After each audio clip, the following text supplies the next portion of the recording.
Internationales, d'abord la politique sénégalaise. Le président Macky Sall, aujourd'hui, il est beaucoup question de la réduction de la durée de son mandat. Alors, êtes-vous partisan du maintien de 7 ans ou bien de la réduction du mandat en cours? D'abord, je vous remercie de m'avoir invité. Il m'a donné l'occasion de présenter mes vœux en ce début d'année aux Sénégalais. Donc à toutes les Sénégalaises et aux Sénégalais, une bonne et heureuse année, oui, ainsi que l'ensemble des personnes qui nous visitent dans ce pays.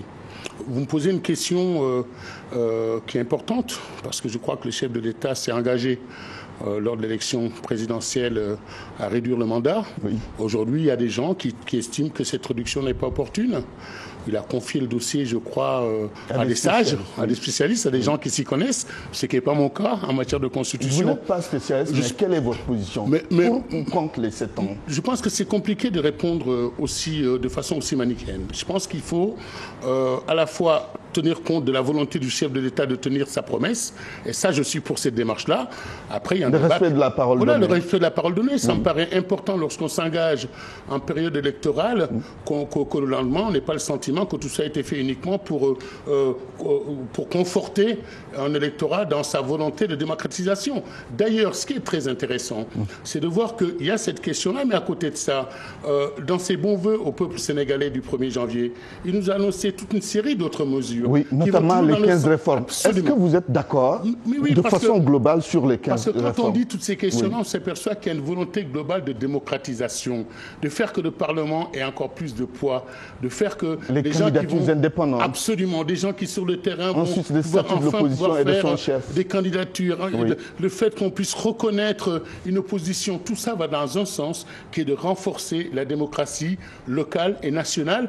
Et je pense qu'on ne peut être que heureux de voir au moment où tant d'hommes essaient de s'accrocher au pouvoir, tant d'hommes essaient de tripatouiller leur constitution pour rester au pouvoir, de voir que chez nous, on a un chef d'État qui, au contraire, pousse à plus de démocratie. Oui, justement, le président Macky Sall a réitéré son engagement de réduire son mandat devant l'Élysée, à l'Élysée même, j'allais dire. Oui, oui. Est-ce que quelque part, ça ne le lie pas pour qu'il respecte cet engagement? Non, la seule chose qu'il dit le président, c'est ses électeurs sénégalais. La seule chose qu'il dit, c'est lui-même par rapport à la morale et à sa volonté qu'il a de faire avancer la démocratie. Oui, mais on connaît aussi l'implication de la France dans la politique sénégalaise. Mais vous voyez bien que les temps ont changé. Nous ne sommes plus au temps où, de Paris, on pouvait décider de faire la pluie et le beau temps dans les pays africains. Et on voit bien que, de toutes les façons, si le président aujourd'hui n'était pas fondamentalement démocrate, il pourrait faire passer cette question-là. Là, ce qu'il lui en voudra après tout. Bon, parce que j'entends, y compris des gens, dans tous les partis dire, au contraire, tout ça, ça coûte cher. Peut-être qu'on aimerait bien passer à autre chose. Ce qui est important, c'est que dans un pays, on débatte des réformes essentielles, telles que les a posées le chef de l'État. Lui-même, à sa conviction, nous a fait part. Maintenant, c'est à nous tous, Sénégalais, d'avancer vers cette capacité qui nous donne à réfléchir collectivement ensemble. Tournons la page Macky Sall pour ouvrir la page Lamine Diack. L'affaire Lamine Diack, quelle perception en avez-vous? Moi, ça m'attriste forcément parce que je suis une personnalité de la diaspora, que lui-même a représenté vraiment pendant très très longtemps le Sénégal. Après, honnêtement, je connais pas les tenants et les aboutissants de cette histoire. Et comment elle est vécue, elle est perçue en France, cette affaire? Toujours beaucoup de tristesse. Par l'opinion française. Parce que d'abord, on sait aujourd'hui que le milieu du sport, il a deux visages. Il a à la fois un milieu où c'est beaucoup d'opacité. Ange et démon, un peu. À côté, j'ai vu nos basketteuses merveilleuses, comment elles peuvent nous représenter dignement, nous donner vraiment du baume au cœur. Et à côté, il y a de l'opacité et des choses pas très claires. Ce que je sais en tout cas, c'est qu'il est inadmissible que des gens se permettent ou que ce soit permis de raconter que de l'argent a été distribué à des gens sans avoir vérifié tout cela. Je ne trouve pas ça dans le jeu démocratique. Il faut aussi savoir raison garder et surtout savoir faire la part des choses. Et je pense qu'on a accusé à tort des personnes d'avoir perçu et en essayant de les salir. Ça, c'est pas bien. En faisant une connexion avec l'argent des athlètes. Absolument. En faisant des amalgames. Parce que derrière ça, c'est aussi beaucoup d'hommes et de femmes qui sont engagés dans le sport à tous les niveaux, qui tous les jours essayent autour d'eux de faire avancer avancer les choses à travers cette belle discipline, ces belles disciplines. Et il est dommage que ce soit entaché. Après, je crois que, comme dans toutes les affaires, la justice suit son cours. Je ne serai pas là pour jeter la pierre à qui que ce soit. Il peut s'en sortir. J'aimerais, oui, que globalement, qu'il s'en sorte. Par rapport à ce qu'il a dit, qu'il puisse s'en sortir. Oui. Allons en France pour parler des attaques terroristes. La France a vécu cela le 13 novembre dernier. La question du terrorisme, est-ce que la France peut réellement faire face à cette question, cette équation? Je pense que ce qui est très important, et Macky Sall l'a rappelé, le président Macky Sall l'a rappelé lors du sommet sur la sécurité ici, c'est que sur ces questions-là, comme sur d'autres grands sujets, on en parlera tout à l'heure, notamment la défense de l'environnement, même si je ne fais pas d'amalgame du tout. La COP21, il est important aujourd'hui que ce soit des efforts collectifs et que plusieurs pays s'engagent dans les mêmes dynamiques. On s'aperçoit de quoi? Que c'est parmi les terroristes qui sont arrivés, certains sont arrivés, ont passé des frontières et ils n'étaient pas connectés avec d'autres réseaux antiterroristes de police européens. Donc la France peut s'en sortir, mais à condition qu'elle travaille étroitement avec l'ensemble des pays européens et au-delà avec l'ensemble une des sorte de synergie entre pays européens, mais aussi pays africains. Personne n'est à l'abri de cela. Oui. Nous l'avons vécu il y a 2 ans ici même, à nos frontières au Mali. Certains, un peu plus haut, en Algérie, pendant 10 ans, l'ont vécu. Et la France, c'est vrai, a souvent vécu en disant tout ça peut se passer aux États-Unis, partout, mais nous ne sommes pas la cible. Mais dès lors que nous nous engageons pour venir défendre notamment le Mali, avec lequel nous avons des liens séculiers, eh bien, vous voyez bien que là aussi, on nous attaque aussi au nom du fait qu'on est engagé contre eux sur le terrain. Donc on peut s'en sortir, mais il faut être lié. Et on peut s'en sortir surtout à condition de ne pas aller vers des fausses pistes, vers des faux fuyants.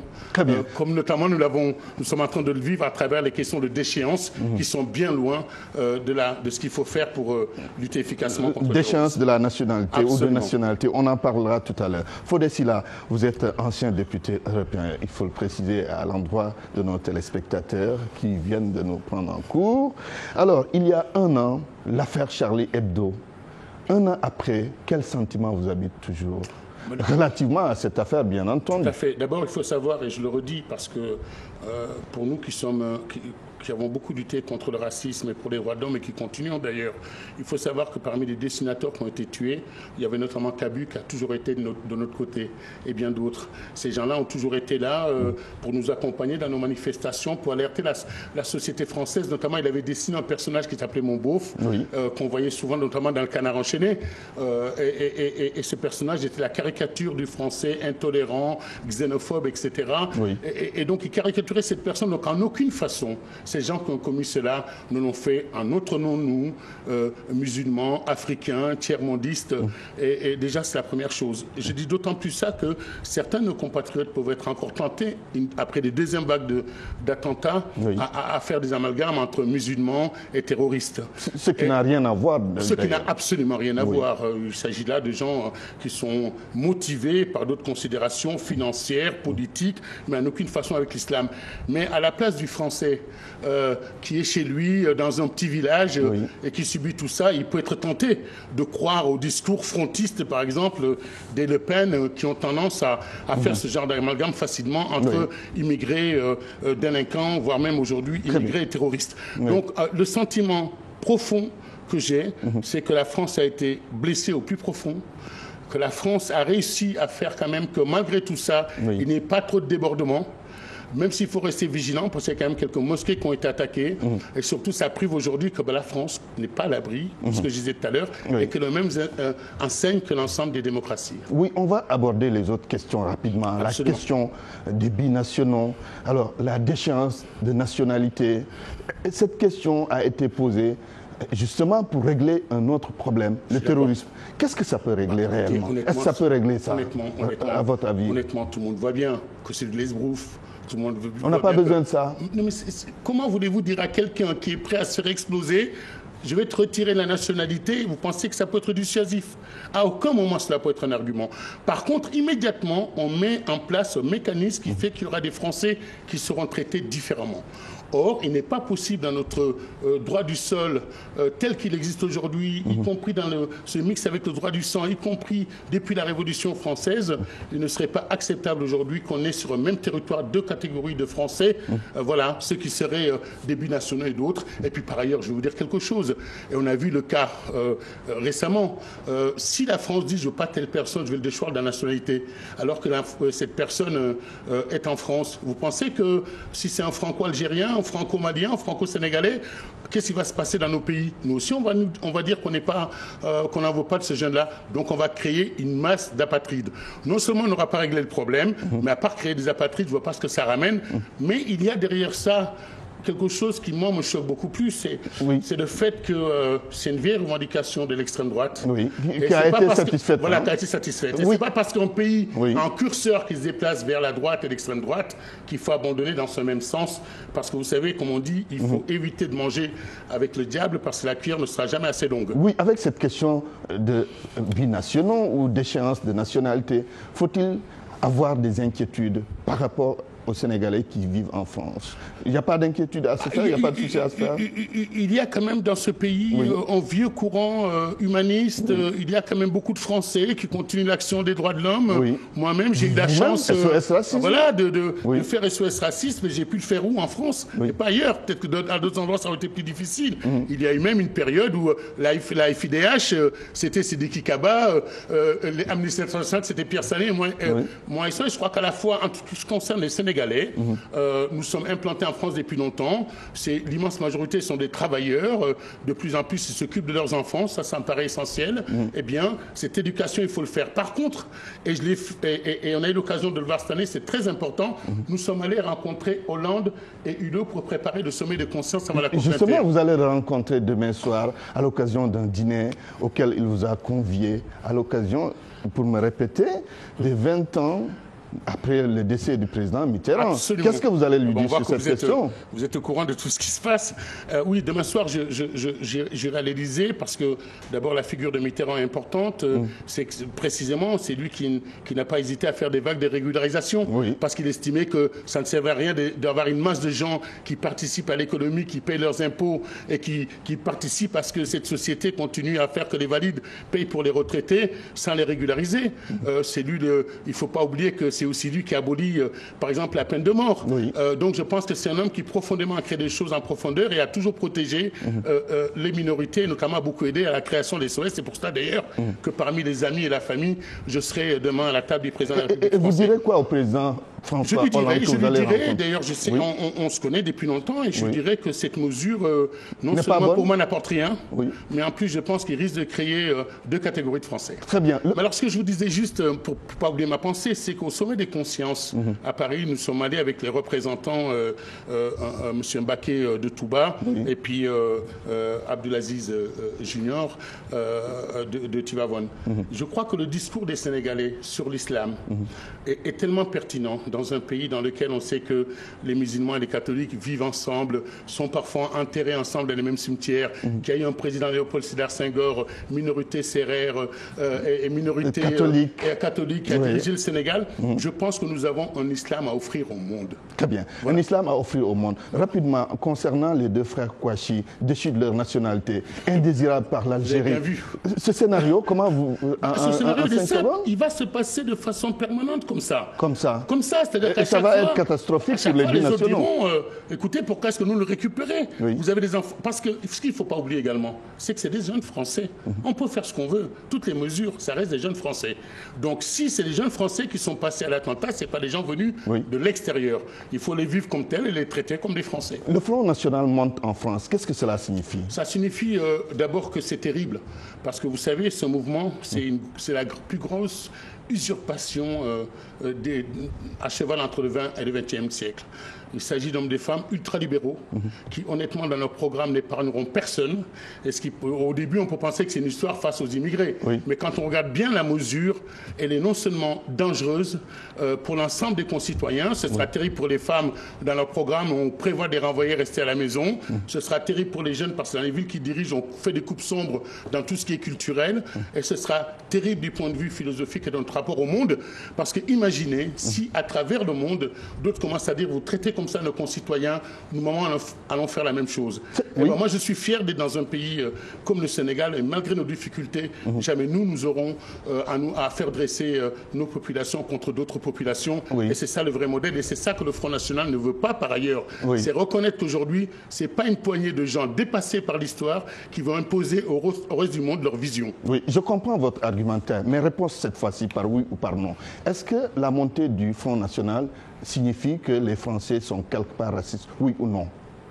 Non.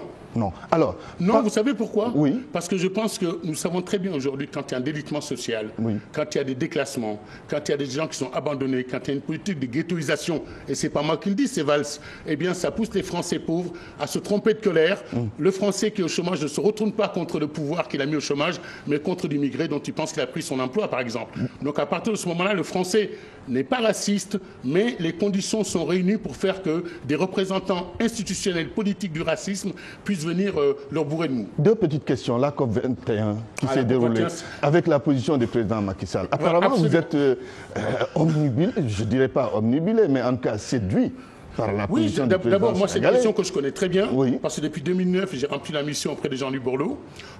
À l'époque, c'était des gens, on pourrait dire, de la Grande Muraille Verte. Oui. Non, mais c'est surtout que, voilà, je pense qu'il ne faut pas oublier aujourd'hui que Macky Sall est arrivé à la COP21 en tant que président de la CEDEAO.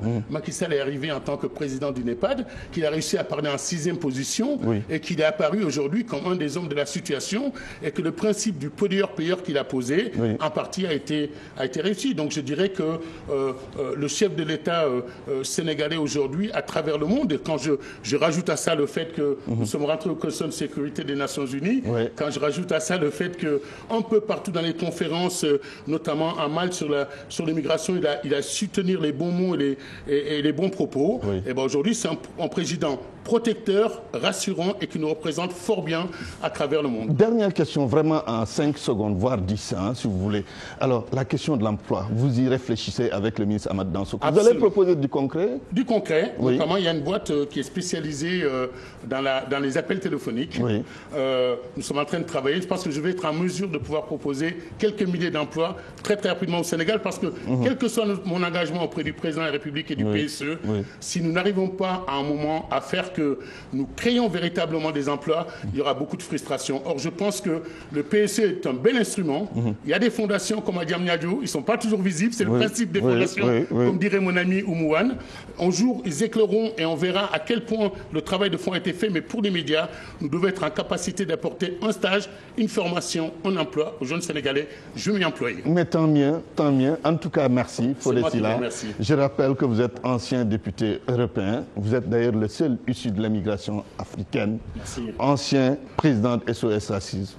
Vous êtes ambassadeur itinérant. Merci d'avoir accepté cette invitation. Merci à vous. Vraiment. À vous, Bouba. C'est tout pour ce soir. Demain, retrouvez Mamadou Ibra Kane. Excellente soirée chez vous. Merci et encore merci à Fodé Sylla, n'est-ce pas, ambassadeur itinérant, ancien député au Parlement européen, ancien président de SOS Racisme.